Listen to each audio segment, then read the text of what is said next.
Prête-moi ton attention, s'il te plaît. Oui, oui, c'est à toi que je vais parler, c'est vraiment à toi que je vais parler dans notre projet. Je visite mon pays dans la province du Haut-Katanga, plus précisément dans la ville de Lubumbashi, du coin du Kasapa. Aujourd'hui, je suis à la rencontre d'un pasteur, homme de Dieu, père de famille, marié. Je vous laisse lui découvrir. Je lui dis bonjour, pasteur.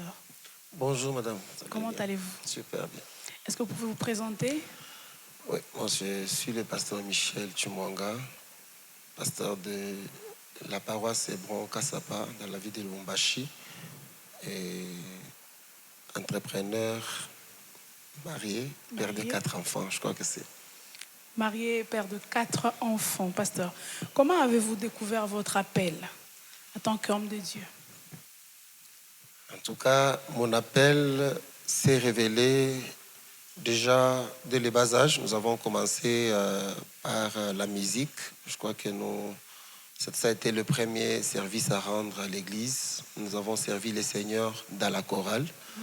Et puis, au fil du temps, le Seigneur nous a confié une autre mission dans le cadre de l'évangélisation, où nous avons travaillé en implantant des groupes de prière au sein des écoles.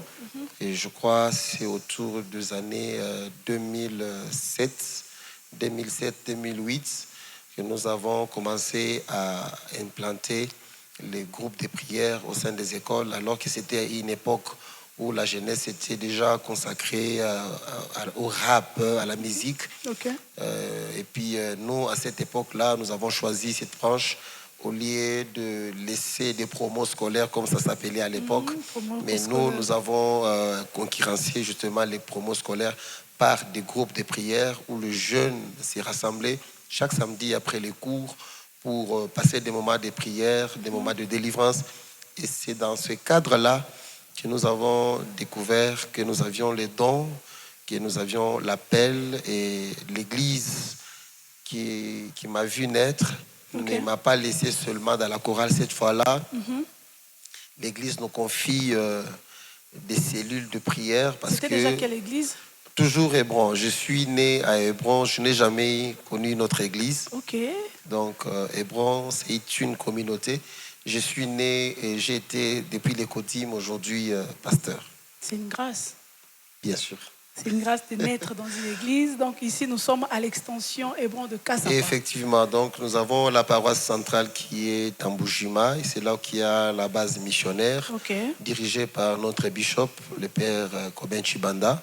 Et ici, à Lubumbashi, nous avons, je crois, 4 extensions.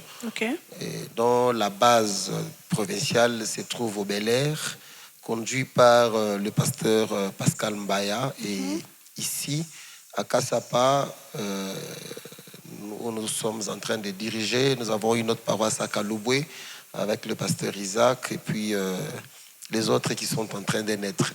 Donc c'est une grande communauté. Oui, une grande communauté de près de 200 paroisses, je crois, éparpillées dans les provinces, je crois que c'est ça. En tout cas, c'est une très belle chose. J'ai beaucoup aimé le fait que vous étiez à l'Écodim, dans cette même église, et aujourd'hui on vous confie une extension que vous êtes vraiment en train de bâtir. C'est quoi votre message principal, le message principal de votre appel? Vous parlez de quoi? Il y a d'autres qui parlent que de la sainteté, il y a d'autres qui parlent du mariage. Et pour vous, c'est quoi votre particularité? Je pense que moi, je n'ai pas personnellement un message. Je crois, ça va scandaliser, mais c'est ça. Je suis dans une communauté. Être dans une communauté veut dire conduire ou suivre une vision qui est déjà tracée. Alors, quand vous travaillez dans une vision, vous n'exercez pas votre ministère, mais vous faites la continuité du ministère que Dieu a révélé à votre visionnaire.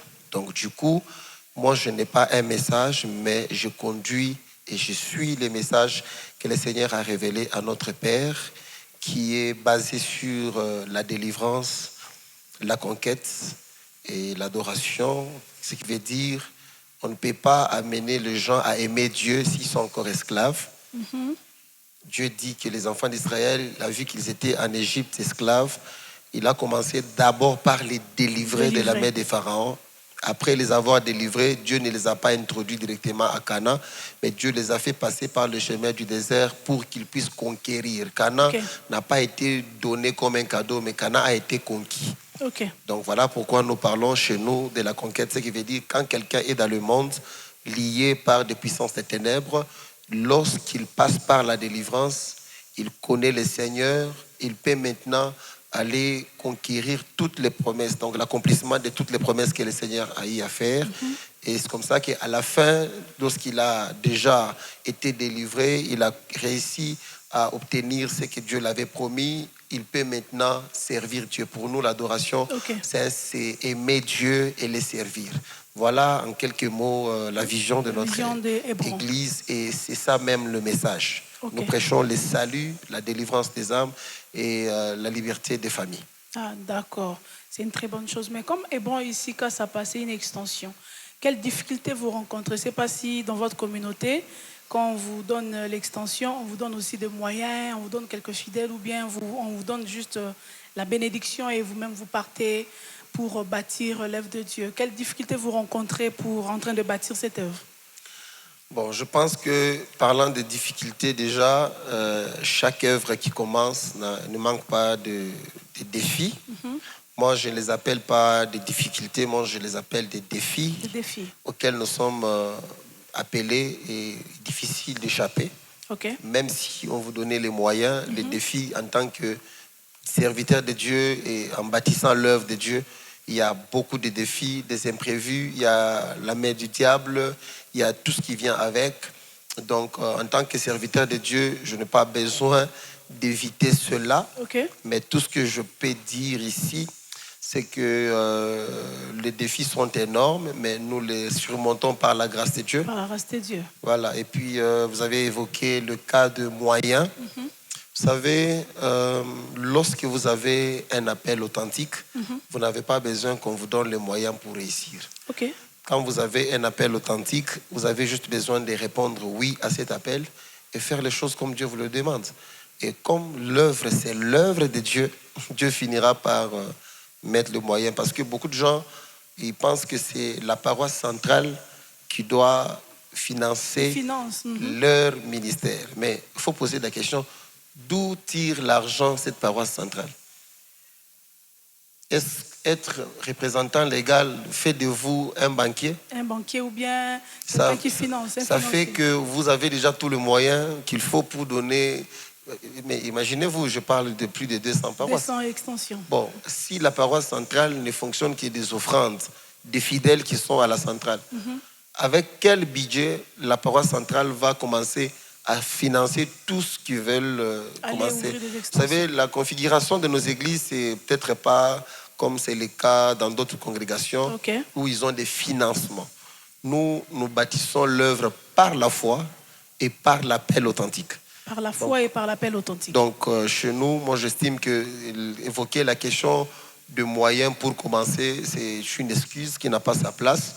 Il faut simplement essayer. Parce que si vous consultez l'histoire, le cadre qui t'a reçu aujourd'hui, il y a de cela 2 ans et demi que nous sommes ici. Si on vous donne les archives, comment nous avons commencé ici, on n'était pas propriétaire, on n'avait pas tout ce patrimoine, on n'avait que nous-mêmes.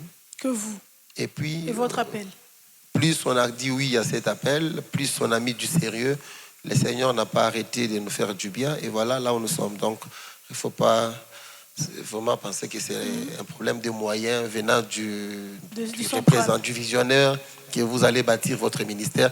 Mais c'est l'appel que vous avez qui va amener et qui va financer votre appel. Mais à part ça, je dis gloire à Jésus, parce que si c'est dans 2 ans et demi que vous avez bâti tout cela, ça veut dire la foi et l'appel authentique vraiment est vrai. Ouais, la foi, l'appel et aussi l'amour de l'œuvre. L'amour de l'œuvre. Il y a les gens qui ont la foi, il y a les gens qui ont l'appel, mais qui ne voient pas leur vie, leur avenir dans l'œuvre. Donc quand ils ont des moyens, ils privilégient leurs besoins.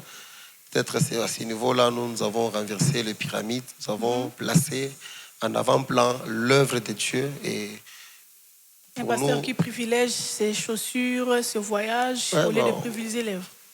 Je pense qu'ils savent pourquoi ils font ça.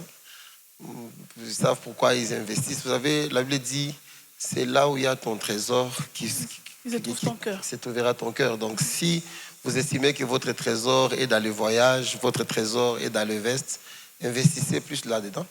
Mais si vous estimez que c'est l'œuvre de Dieu qui te bénira, comme le dit la Bible, faites-le aussi parce que la Bible dit, ce que tu fais, fais-le bien, car ton bonheur en dépend. Okay. Donc nous le faisons bien parce que nous estimons que notre bonheur dépendra de ça. Votre bonheur dépend de l'œuvre de Dieu. Effectivement. Mais j'ai jeté un coup d'œil, j'ai vu que votre pince de cravate, c'est en guitare. Ah oui, c'est fait exprès. Mais je me demande, c'est juste un petit détail ou bien c'est vraiment l'amour et la passion de la musique? Je crois qu'on ne peut pas se passer de ça. Du coup, pour qu'on m'accepte comme serviteur de Dieu, prédicateur, il a fallu que la musique me présente. Donc, le premier talent qui a attiré le regard des autres sur ma personne, c'était la musique que j'ai déjà exercée depuis mon bas âge. Okay. Et puis, j'ai eu l'occasion de conduire notre chorale de base pendant qu'il y avait des aînés, justement par rapport à notre sens de leadership et puis la grâce qu'on a eu manifestée. Donc pour moi, la musique est égale à tout ce que je fais. Donc la musique reste l'ingrédient que je vais ajouter justement à la sauce de ma prédication. J'ajouterai la musique à la sauce de mes services d'impactation, de délivrance. J'ajoute la musique à mon quotidien. La musique, ça me berce, ça me met à l'aise. C'est votre vie. Ça me fait du bien. Ça me fait du bien. C'est ma passion, en fait. Ok. Mais d'où est venue cette passion? C'est juste... comment vous avez découvert que c'était vraiment ça votre élément? Bon, moi, je pense que les découvrir, déjà, à l'époque, nous, on n'a pas grandi dans des familles riches. Nous avons grandi dans nous venons de familles modestes, avec les parents qui pouvaient nous rassembler autour du feu le soir. On chantait Maman est là, les grands frères. Mais c'était beau. On chantait et ça faisait l'harmonie familiale. Ça nous initiait. Donc, chaque soir, avec la nourriture ou pas, on allume le feu, on n'a pas de farine, on a une grosse casserole d'eau là-dessus, on chante, on se nourrit de la musique et jusqu'à ce que les uns les autres vont commencer à avoir sommeil. Voilà, ça nous a bercé dans notre enfance et je me souviens, avant la mort de ma mère, d'heureuse mémoire, elle m'a appris un cantique que je n'ai jamais oublié. À chaque fois que je le chante, ça me fait toujours du bien. Et donc voilà, donc la musique. Vous pouvez me donner le petit extrait de la chanson de maman? C'est ce vieux cantique, je crois... ça s'est joué à l'époque dans les groupes de prière. Aujourd'hui, il y a les musiciens qui ont amélioré ça. Et puis, je crois, ma mère est morte, je crois, en 98. Bon, là, déjà, avant cette année-là, elle m'a appris à chanter ces cantiques-là. Yahweh nabika moi, sembola loboko na yo. Bato bamona yango bakumisa kombo na yo. C'était ça. Donc ça chantait de cette manière-là avant que ça soit amélioré. Et je crois qu'à chaque fois, je veux penser à elle ou quand je fais des services. C'était le premier cantique des réveils que j'ai eu à apprendre parce que nous étions d'abord catholiques. Mes parents étaient catholiques, mais elle m'a pas vraiment appris un cantique catholique, mais c'était celle-là. Oh là là, c'est beau, ça me fait chaud au cœur. Voilà. Et alors, je voulais poser cette question. Vous étiez chanteur, vous avez commencé avec la musique vous a bercé jusqu'à... Mais je vous en comprends. Maintenant, cette question revient toujours. Est-ce que c'est obligé d'être chanteur, musicien et à la fin devenir pasteur? Est-ce qu'on ne peut pas rester chanteur carrément? Ou on ne peut pas rester pasteur, il faudrait seulement fusionner les deux. Pourquoi ce n'est pas obligé? Le pastoral et les dons de la musique, c'est comme manger et boire. Comment vous séparez les deux? On ne peut pas séparer. Voilà. Donc c'est simple. Celui qui mange aura besoin de boire. Celui qui a bu aura aussi à un moment donné besoin de manger. Moi, je ne pense pas qu'il faut polémiquer là-dessus. Dire qu'un pasteur, les musiciens veulent devenir des pasteurs. Mais il faut regarder comment est-ce que les gens devenaient des pasteurs. depuis l'avènement des églises de réveil, comment est-ce que les gens devenaient des pasteurs? Nous avons connu nos pères et même d'autres que j'appellerais nos grands-pères dans le ministère. Comment est-ce que les gens devenaient des pasteurs? Ils venaient des groupes de prière, des intercesseurs. C'est des intercesseurs qui devenaient des pasteurs après. C'est des interprètes qui devenaient des pasteurs après. J'ai des cas, il y a des exemples. Le papa Jean-Clément fut l'interprète de papa Albert Lukusa. Aujourd'hui, c'est un père. Donc, c'était ça à l'époque. Et aussi, dans les chorales, parce qu'à l'époque, il y avait des chorales. C'est dans les chorales où on puisait des pasteurs. Il n'y a pas une machine qui a fabriqué des pasteurs du coup. Tout venait, les prophètes, les pasteurs venaient de quelque part, soit de l'intercession, soit des interprètes, soit des chorales. Donc maintenant, quelqu'un qui a les dons de la musique, parce que la musique, ce n'est pas un ministère, c'est un don. Parmi les ministères, il n'y a pas un ministère de la musique. Non, il n'y a pas. Est-ce que c'est pour autant que la personne a un don de chanter qui ne peut pas avoir un ministère? Pourquoi vous voulez empêcher? Non, mais parce que ça, aujourd'hui, c'est devenu c'est automatique, c'est la formule en fait. Donc, quand quelqu'un est musicien, automatiquement, il a l'appel. Mais quand il commence aussi par être prédicateur et puis devient musicien, pourquoi vous ne les interdisez pas? J'ai vu le pasteur Marcelo qui a sorti presque un album. Il a même vendu. Oui, il a demandé l'autorisation à quel musicien pour devenir chanteur. Donc, vous voyez? Donc, quand le prédicateur devient de chanteur, ce n'est pas un problème. Quand c'est les chanteurs qui deviennent de pasteurs, ils en font ils se posent des questions. Pourquoi ils se posent des questions? Et moi, je ne vois pas ça un problème. Je ne vois pas vraiment ça un problème. Donc, on peut commencer par la musique, et finir ministre, ça veut dire évangéliste. On peut obtenir un de ministère. Pas seulement pasteur. Il y a des évangélistes. Moi, j'ai vu papa Claude Kabundoualesa qui a commencé par la musique traditionnelle. Il avait une musique, une guitare à lui, une forme de tam-tam il chantait à sa manière. Et puis aujourd'hui, évangéliste, vous allez me dire que vous voulez nier et mettre en doute le ministère de papa Walesa. Soyons sincères. Non, on ne peut pas mettre en doute. Mais voilà, acceptez les autres.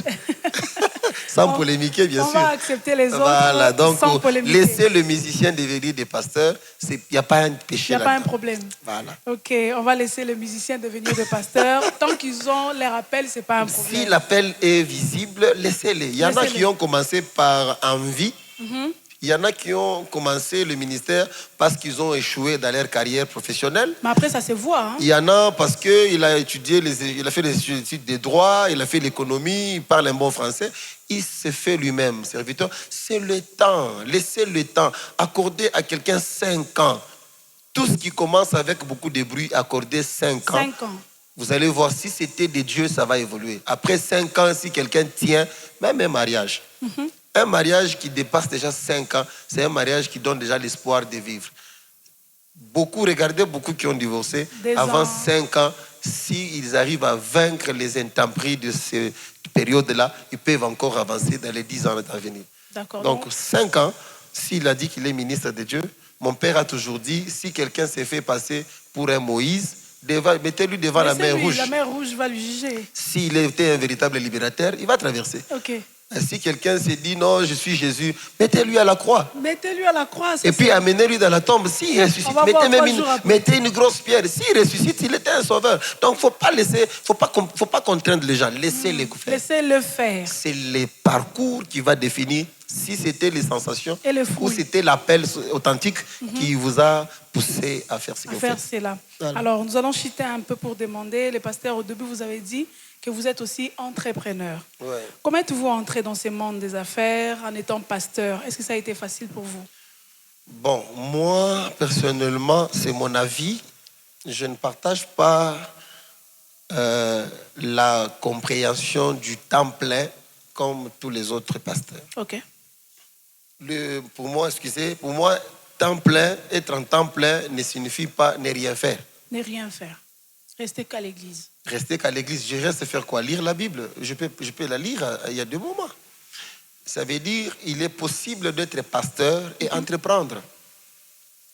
Le problème, c'est peut-être au niveau du timing. Mais Ok. on peut léguer, on peut être un manager. Tu peux être un bon leader. Tu donnes les gens travailler pour toi, mais tu gagnes ta vie sans dépendre de De panier, l'église. sans dépendre de l'église. Moi, je ne vois pas en quoi cela pose. Nous sommes le matin. Du matin au soir, tu fais que prier. Non. Dieu l'a demandé de s'enfermer pendant 30 jours. Même le peuple, mais 3 jours, oui. Si tu as ton business qui fonctionne dehors là, tu peux faire même 2 semaines. Donc, on n'a interdit à aucun pasteur d'entreprendre. Moi, je pense que je sais faire la part des choses Ok. pour d'ailleurs que parce que l'Église en soi a des problèmes déjà d'argent. Ok. Si moi j'ajoute mes problèmes là-dessus, Vous coincez l'église. l'un va grandir et l'autre va maigrir. L'un va avancer et l'autre va disparaître. Ok. Quand vous privilégiez, quand vous voulez résoudre vos problèmes avec l'argent de l'Église, les problèmes de l'Église demeurent. Par conséquent, l'Église va N'avance pas. continuer à accumuler des problèmes, ce qui va retarder sa croissance, et le pasteur va avancer. Si vous choisissez de faire avancer votre vie, l'Église va vous faire avancer, mais elle n'avancera pas au même temps. Ok. Mais si vous voulez faire avancer l'œuvre, l'œuvre peut vous tirer, peut vous tendre la main, Ok. vous faire avancer aussi dans les jours à venir. Donc, il est possible d'entreprendre et de servir Dieu. Mais est-ce que, étant que pasteur, vous pensez qu'un homme de Dieu peut réussir dans les affaires sans compromettre ses valeurs étant que pasteur? Pas aujourd'hui, il y a des copes de gauche à droite, des trucs comme ça, qui va à l'encontre de vos valeurs étant qu'enfant de Dieu. Comment vous faites? Je pense que la compromission, déjà, elle est disponible pour tout le monde. Mais nous avons d'abord des valeurs. Nous avons des valeurs chrétiennes. Moi, je pense que, pas seulement pour les pasteurs, pour tout enfant de Dieu. Tout enfant de Dieu. Quand on est enfant de Dieu, est-ce qu'on ne peut pas travailler dans la droiture? Si. Déjà, Dieu ne nous demande pas d'être juste que lorsqu'on est serviteur de Dieu. Dieu nous demande d'être juste parce qu'on est enfant de Dieu.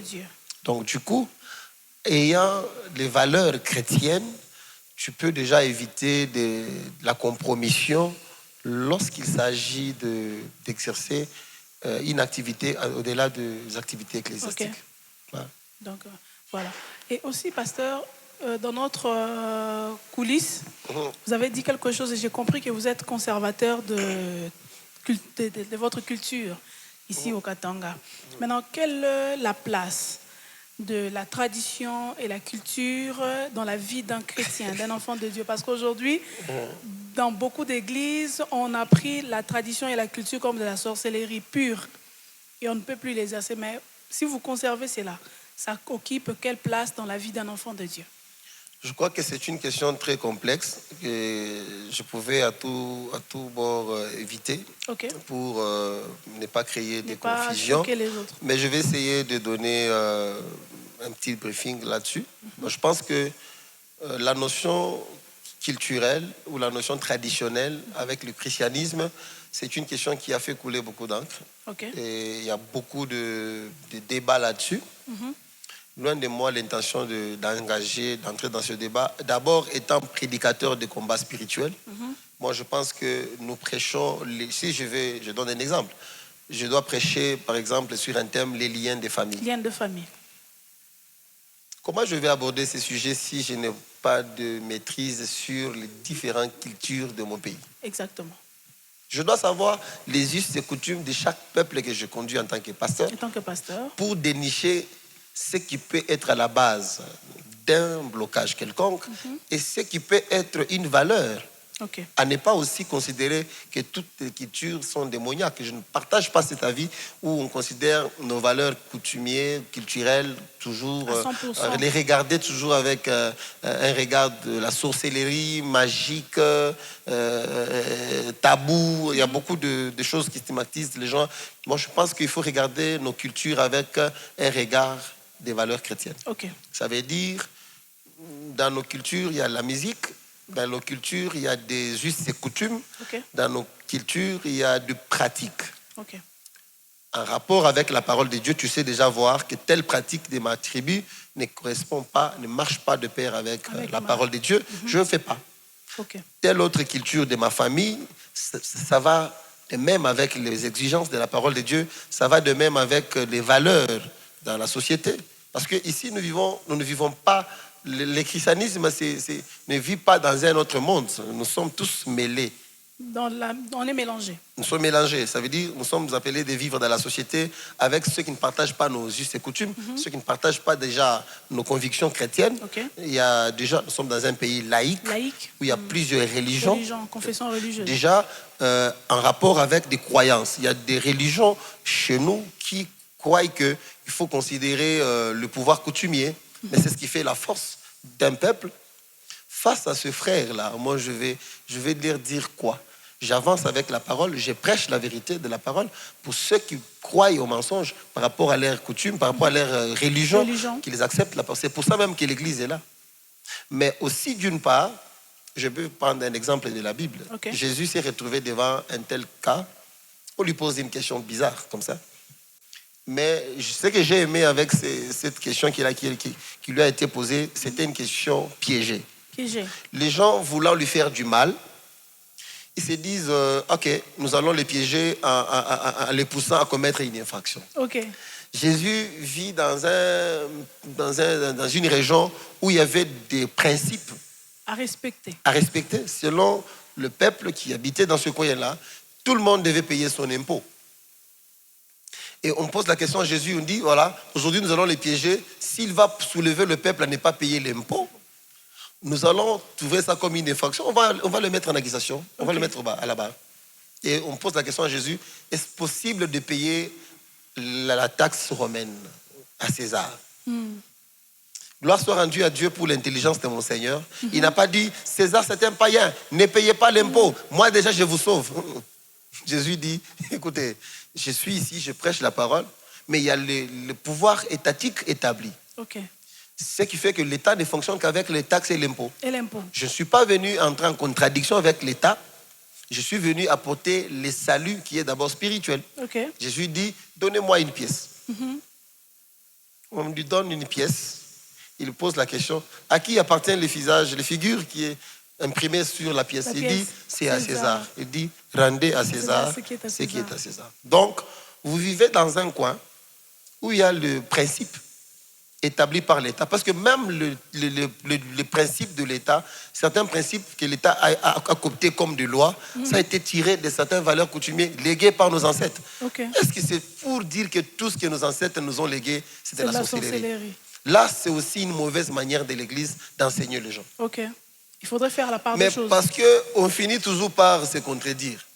Le pasteur dit, les coutumes, c'est de la sorcellerie, mais il s'est marié coutumièrement. Pourquoi il ne prend pas sa femme selon la parole de Dieu? Il part comme Isaac, et gratuitement, prends ma fille, il part. Il doit aller payer la dot. Le pasteur fait le mariage coutumier. Pourquoi il appelle son mariage coutumier d'abord? Parce que le mariage religieux n'existe pas dans la Bible. Donnez-moi un seul mariage religieux qui a été béni dans la Bible. Ça n'existe pas. Ça n'existe pas. Aucun mariage n'a existé dans la Bible. Tout le mariage qu'on a vu dans la Bible, c'était des mariages coutumiers. Donc, les coutumes ou nos valeurs coutumières ont leur place dans la société qu'il faut respecter. Si cela ne va pas à l'encontre avec la parole de Dieu, les valeurs chrétiennes, tout n'est pas sorcier là. On a tellement tout mystifié et voilà pourquoi l'Église a fait connaître beaucoup de gens des erreurs. Il y a des gens qui souffrent aujourd'hui parce que le pasteur a mal compris la question liée aux valeurs. Dieu nous demande pour vivre longtemps, on n'a pas dit d'honorer ton pasteur, on a dit honore ton père. C'est une liaison familiale, c'est une relation coutumière. Ce sont des valeurs pas chrétiennes là, mais la Bible elle les a cooptées. Ça vient de famille. Ça vient de famille, parce qu'on a compris qu'on ne peut pas aimer Dieu qu'on n'a pas vu, on ne peut pas vouloir respecter le Dieu qu'on n'a pas vu si on ne respecte pas ses parents. Et c'est comme ça même qu'on les appelle les dieux terrestres. Oui, mais Jésus lui-même, il s'identifie à Nazareth. Pourquoi il n'a pas seulement dit Jésus du ciel, alors qu'il venait du ciel? Jésus de Nazareth, ça veut dire que Jésus avait ses origines. Cher pasteur, nos origines sont importantes. Nos cultures, enseignons à nos enfants nos cultures. Voilà pourquoi moi, personnellement, c'est ma conviction. Il m'arrive de rester chez moi avec mes filles. J'ai mes cantiques traditionnelles qui me font du bien, qui ne pêchent pas, qui n'adorent pas un homme, mais qui donnent des conseils. Je ne vois pas un problème à ça. Donc si tu trouves chez moi, mes enfants, danser leur musique traditionnelle, ne me traitent pas de païen. Le pasteur est devenu charnel. Bon. Lui qui est spirituel, pourquoi il s'est marié coutumièrement, moi j'ai dit? C'est la seule question. Il faut Vous allez nous là-bas et répondre. puis même l'habillement là, vous portez des pagnes. Pourquoi? Parce que les pagnes, c'est déjà symbolise nos C'est notre coutumes. tradition, oui. Vous portez des raffias. Des raffias. C'est notre tradition. Vous êtes dans la tradition. Moi, je ne suis pas ici en train de faire l'apologie de la tradition. Oui. Je suis en train de mettre l'équilibre. L'équilibre entre... La Bible, même en termes de ces choses, il dit examinez ce qui est bon, ce qui est recommandable. Faites-le. Ce qui vous estimez que ça ne va pas être biblique, ça ne va pas marcher avec mes convictions chrétiennes, ne le faites pas. Mais ne faites pas de ceux qui se sentent à l'aise dans leur tradition culture. des sorciers. Okay. Je ne dis pas d'amener la tradition dans l'église. Mais ici, je vais part mettre les de choses. choses. Je ne dis pas de faire des pratiques traditionnelles dans l'église de Jésus. Parce que déjà, l'église a des principes préétablis qu'il faut respecter. Okay. Mais chez moi, à la maison, si on peut s'y retrouver en famille, ou on se souvient d'un petit cantique traditionnel, on le chantait autour du feu, ça nous a bercé dans notre enfance. Comme ça, les enfants vont aussi garder ça. Mais oui, Jésus était de Nazareth. Voilà même pourquoi ceux qui ont voulu les critiquer, ils ont dit, est-ce que de Nazareth peut-il sortir quelque chose de bon? Parce que les ressortissants de Nazareth étaient connus comme des gens de basse classe, les gens qui ne pouvaient pas. Mais Dieu dit, je vais au moins honorer ces petites tribus en prenant un des leurs pour faire de lui un sauveur. Okay. Et Jésus, regardez quand vous allez... il est fier de ça. Mais quand vous allez à la mairie, vous allez faire le passeport. Le pasteur qui est rempli du Saint-Esprit, qui n'aime pas la tradition, on lui demande, donne-nous tes origines. Il commence. District. Secteur, et territoire. tous ces districts et ces secteurs, ça porte les noms de ses ancêtres. Donc, autrement dit, pour aller en Europe, tu dois t'identifier d'abord au nom de tes ancêtres pour qu'on te donne un visa. Les ancêtres que tu penses qu'ils sont sortis. Mais parce que tu ne vas pas être validé comme Congolais si tu ne sais pas nous dire clairement d'où tu viens. Sur vos cartes d'électeurs, il y a d'abord le nom de tes ancêtres qui t'accompagnent. Donc il y a toujours une valeur culturelle qui nous accompagne, même dans ce que nous appelons moderne et tout ça. Donc moi je pense que la modernisation ne doit pas effacer nos valeurs culturelles. La modernisation ne doit pas effacer nos valeurs culturelles. Ça, voilà. C'est vrai. Alors, pasteur, nous allons aller tout doucement pour chiter. Ouais. Je voudrais poser la question. Soufflez un peu, soufflez un peu. Soufflez un peu. Je me sens bien déjà. Je crois que la question, elle est tellement pertinente, je crois. On va y revenir. On va y revenir. Ouais. On va revenir une émission justement pour ça. Effectivement. Merci, pasteur. Alors, vous êtes à l'église, encadreur. À l'église, je vois, il y a beaucoup de jeunes. Quel regard portez-vous sur la jeunesse chrétienne par rapport à l'entrepreneuriat? Aujourd'hui, il y a des églises il y a des programmes du lundi au dimanche, du matin au soir. Est-ce qu'ils aident le jeune à aller entreprendre ou bien gagner leur vie? Il n'y a pas d'enseignement sur l'entrepreneuriat. Il n'y a pas d'enseignement sur comment gagner sa vie. Il y a quel enseignement sur la Bible? Et tu vois, il y a les jeunes qui ne s'en sortent pas. Il est rempli du Saint-Esprit, mais il ne sait pas dans 5 ans il sera où. Ici, comment vous enseignez vos jeunes? Comment vous voyez leur vie dans 5 ans, 10 ans par rapport à vos enseignements que vous leur donnez? En tout cas, merci beaucoup. Je crois que la Bible dit, les gens se multiplient selon leur espèce. Je suis un pasteur qui entreprend moi-même, donc je vois mal que mes jeunes restent là qu'en train de parler en langue sans travailler. Je crois, j'ai introduit toujours dans le programme, une semaine après ou 2 semaines, j'introduis toujours un message d'entrepreneuriat où moi-même d'ailleurs, j'apprends aux jeunes, aux fidèles de l'église, comment créer des activités génératrices de revenus. Vraiment? Fabriquer les beignets, je porte les blousons, j'allume les feux ici devant l'église, je fabrique les croquants, je fabrique des sandwichs. Il y a des images, allez sur notre page. Donc moi je pense que la loi et les prophètes ne sont pas contre ces choses. Pas contre. Vous savez, j'ai aimé une petite vidéo de mon père que j'ai suivie hier. Il dit, on l'a posé la question par son ami sur l'amour de l'argent. Donc, c'est l'amour de l'argent qui est interdit. Mais l'argent n'est pas interdit. Vous voyez? C'est aimer l'argent. C'est aimer l'argent. Je crois que c'est quand on veut aimer trop l'argent, c'est l'amour de l'argent qui n'est pas bon. Mais l'argent, nous amène dans le mal. L'argent là, il faut en avoir. C'est pas mal. Le respect que tu veux que les gens te donnent là, c'est pas parce que tu es belle. Vraiment, il faut Madame, il faut avoir l'argent. L'argent. Donc dans la vie, si vous avez déjà Jésus, la deuxième des choses que je vous recommande à chercher, c'est l'argent. Ajouter l'argent à Jésus. Donc, si vous avez déjà Jésus, ne cherchez pas autre chose d'abord, cherchez l'argent. Parce qu'avec l'argent, vous avez la femme.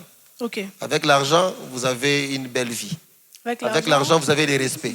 Avec l'argent, vous avez même une vitesse dans l'accomplissement des choses que vous prétendez faire. Même vos projets. Papa, tu vas avoir des projets qui ne vont pas se matérialiser. La pauvreté n'est pas une bonne chose, madame. Ça va rester sur le papier et les projets. Mais je te dis que tu vas hériter le royaume des cieux, mais sur la terre, tu vas passer comme Job. Tu vois les petits pauvres là de la Bible là qu'on dit, pauvre Lazare, au sein d'Abraham. Papa, moi j'ai pas besoin d'aller au sein d'Abraham, mais vide sur la terre, maintenant une vie médiocre. Si toi tu es appelé à parler en langue et aller au ciel, moi je parlerai en langue, je gagnerai l'argent sur la terre et je vais calmement aller au ciel. Donc, parce que la pauvreté, ça peut aussi faire rater à quelqu'un le ciel. Hein? Oui, parce que ça peut t'amener dans le péché. Même pas les péchés, maman. Les péchés, là, c'est les cadets de tout. Les cadets. Il y a les gens qui peuvent maudire Dieu à cause de la pauvreté. L'incrédulité que les gens ont ici. Vous savez pourquoi il n'y a plus de miracles dans la vie aujourd'hui? C'est parce que la pauvreté.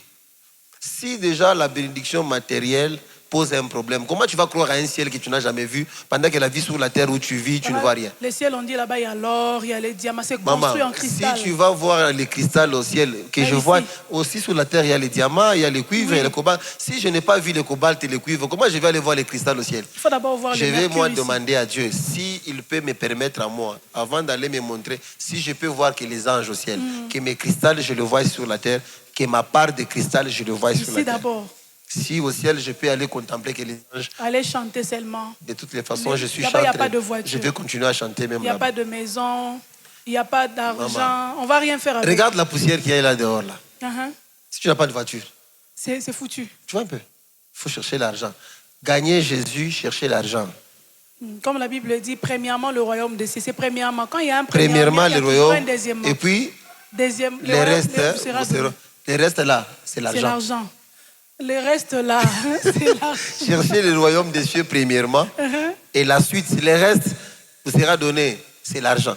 Dieu donne à Salomon d'abord l'intelligence de conduire le peuple. Et des deux, il lui donne la richesse.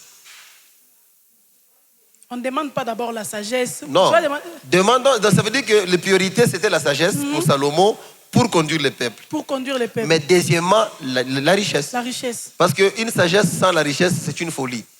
Qui va t'écouter? Mais papa, la sagesse d'un pauvre est considérée comme un bruit.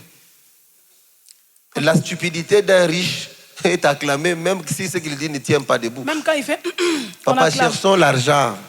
J'aimerais dire aux jeunes, ayez Jésus, cherchez l'argent, cela suffit.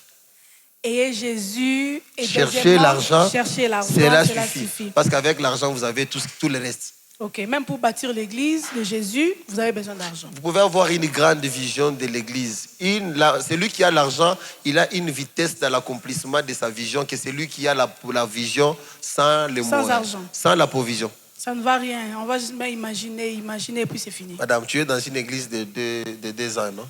Je me suis étonnée. Tu penses qu'il n'y a que Seigneur qui c'est seulement la prière? Non, l'argent. Non, sois sincère. C'est l'argent, papa. Tout ça, c'est seulement la prière. Non, est-ce qu'on a les chaises là? C'est tellement confortable. Cherchons l'argent. C'est l'argent. Ayons Jésus, cherchons l'argent.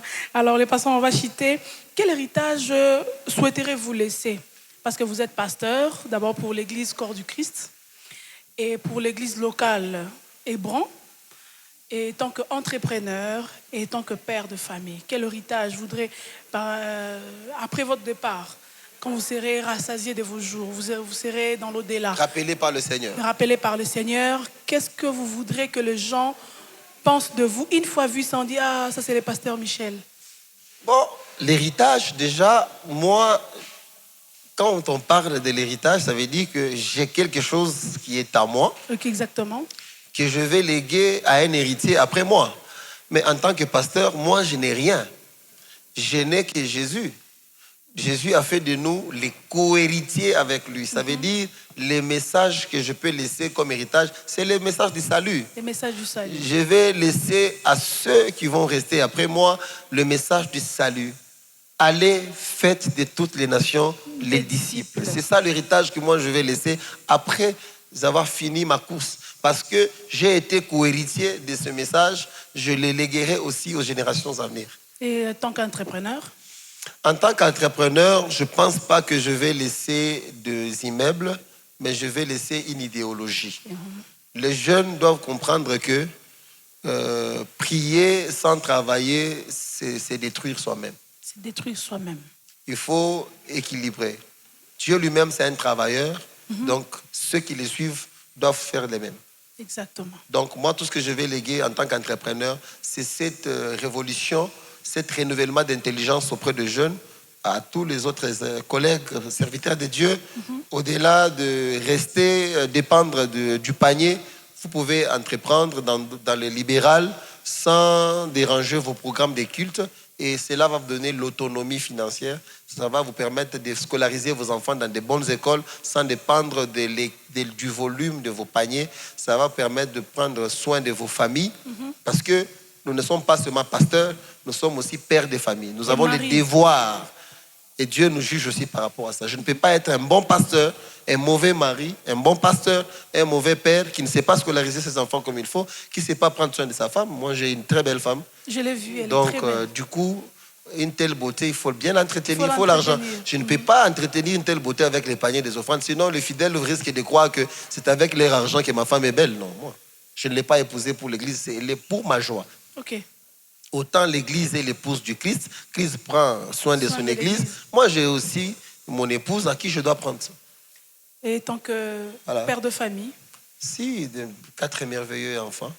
4 merveilleux enfants. Quel héritage voudriez leur léguer après votre départ? Christ. Christ.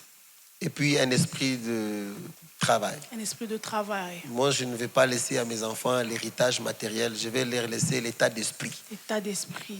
Mes enfants vont apprendre à créer leur propre richesse. Les enfants vont apprendre à créer leur propre richesse. Voilà. Et il va laisser Christ à sa famille et à l'église. Et pour les entrepreneurs, il va laisser l'idéologie. C'était ça le dernier mot de notre pasteur, le pasteur Michel, le responsable de Hébron Kassampa. Et c'est par ça que nous allons terminer et clore notre émission. C'était Debs Dema à Lumbashi, à Kassampa.